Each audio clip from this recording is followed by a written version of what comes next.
กราบสบายดีทุกคนเนาะวันนี้บ่าวตีพาทุกคนมาอยากกับบ่าวตีใส่ได้2-3 มือเนาะแต่ว่า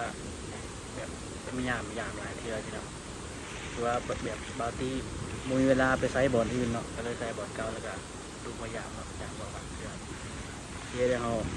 ไปลุ้นเบิ่งว่าติดชื่อคือตัวถึงเนาะเดี๋ยวไปลุ้นรางสมิธเนาะโอเคเดี๋ยวเราไปลุ้นรางแรกกันเนาะว่าชิมานบ่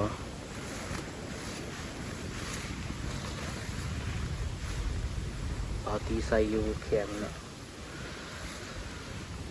เรียบร้อยทุกคนโอ้หมดตอมโอ้ตัวใหญ่อยู่นี่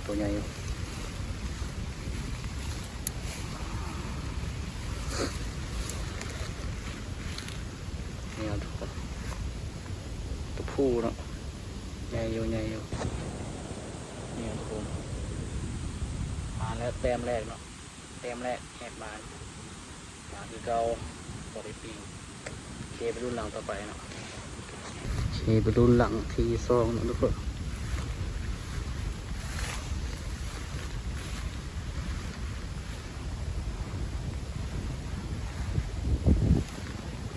ปาติสิมานด้วยมัน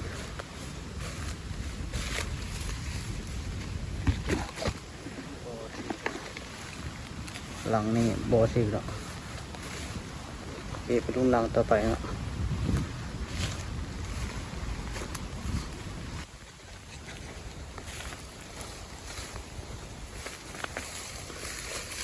เรียบร้อยทุกคน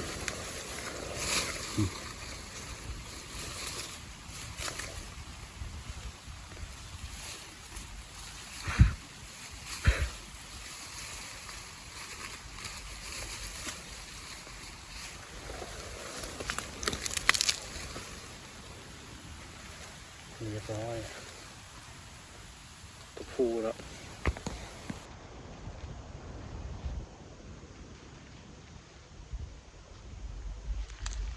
เรียบร้อยแต้มที่2เนาะมัน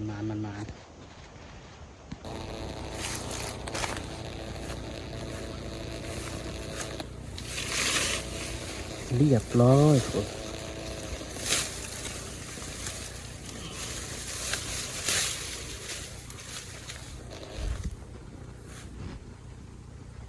เรียบร้อยเนาะ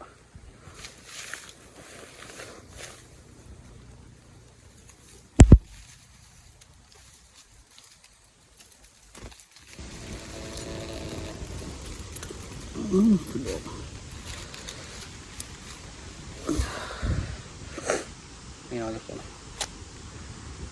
อันนี้ตัวแม่เนาะแล้วตัวผู้เนาะ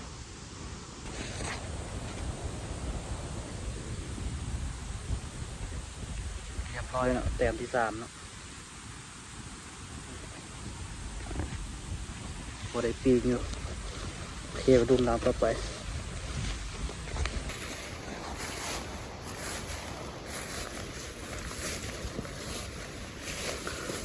เดี๋ยวไปลุ้นน้ำกัดว่ามันสิถือก่อนเนาะลุ้นน้ำกัดเลยก่อน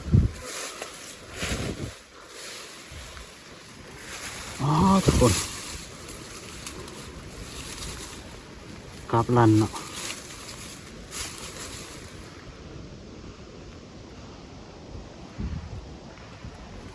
นี่กราบลัน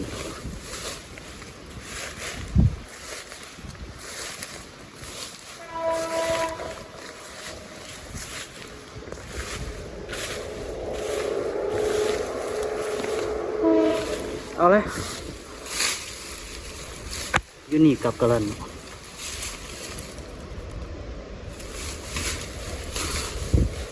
มากระลัน2 ลังติดเลย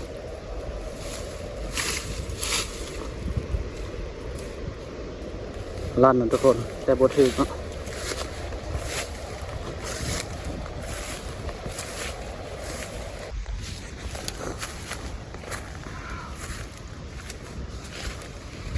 บอติใส่อันนี้เนาะเรียบร้อย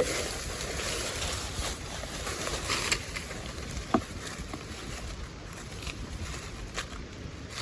บร้อยแล้ว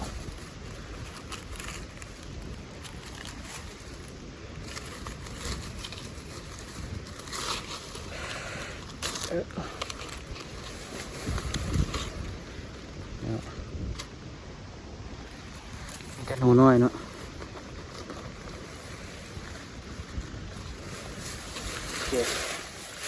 รุ่นเราต่อไป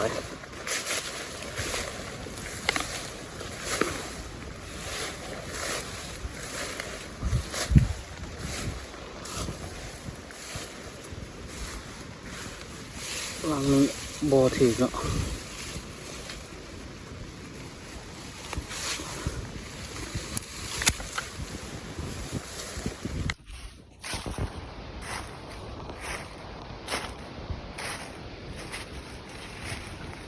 เรียบร้อยทุกคน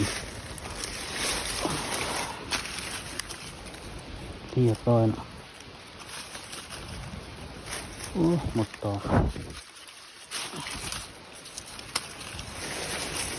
นี่เนาะหูมันควายมันหูมันบักใหญ่แต่ว่าถือตัวน้อย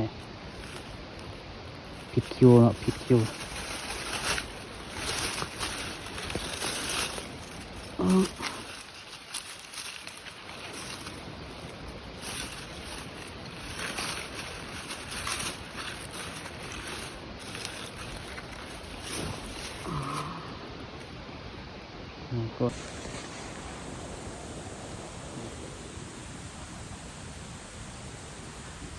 ก็ได้ปิ้งแล้วเขาก็ยามเบิดแล้วเนาะเดี๋ยวเขาจะกลับไปสรุปผลงานเนาะเดี๋ยวกลับไปสรุปผลงานแล้วว่าเขาจะได้ยักโตน้ำมันนี้เนาะบ่หมานน้ำมันนี้แต่ว่าบ่แห้วเนาะพอได้ปิ้งอยู่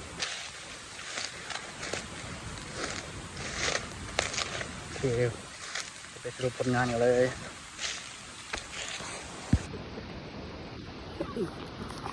สรุปผลงานทุกคน